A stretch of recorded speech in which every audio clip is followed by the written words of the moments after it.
গরুর মাংস দিয়ে নতুন আলুর পাতলা ঝোল। আসসালামু আলাইকুম, কেমন আছেন সবাই? ভালো আছেন নিশ্চয়ই। এই তো আমি একে একে করে সব মশলা দিয়ে দিচ্ছি। লবণ, আদা রসুন বাটা, মরিচের গুঁড়ো, হলুদের গুঁড়ো, ধনিয়ার গুঁড়ো, পেঁয়াজ আর তেলটাও আমি দিয়ে দিয়েছিলাম।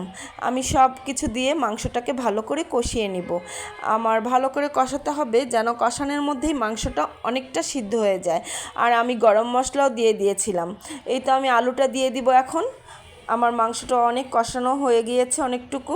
এখন আমি আলুটা দিয়ে আরও কতক্ষণ কষাবো, যতক্ষণ না তেলটা উপরে চলে আসে অতক্ষণ পর্যন্ত আমার মাংসটাকে কষাতে হবে, যেন অল্প পরিমাণ মতো পানি দিলে আমার মাংসটা সেদ্ধ হয়ে যায়। আমার মাংসটা অধিকাংশটাই সিদ্ধ হয়ে গিয়েছিল। এই তো দেখেন তেলটা উপরে চলে এসেছে, আমি কিছুক্ষণ পরে পানি দিয়ে দিব। এই তো আমার পানি দেওয়া হয়ে গিয়েছে, পানিটা অনেকটা বলক চলে এসেছে, ঝোলটাও কমে এসেছে। আমি রাঁধুনি গুঁড়ো, জিরার গুঁড়ো দিয়ে দিব মাংসতে, তারপরে আমি নামিয়ে ফেলবো। এই যে দেখেন আমি রাঁধুনি গুঁড়ো দিয়ে দিলাম, এই তো জিরার গুঁড়ো দিয়ে দিচ্ছি। আর আমার রান্না যদি আপনাদের কাছে ভালো লাগে তাহলে কষ্ট করে আমাকে like, comment, share, subscribe, follow দিবেন।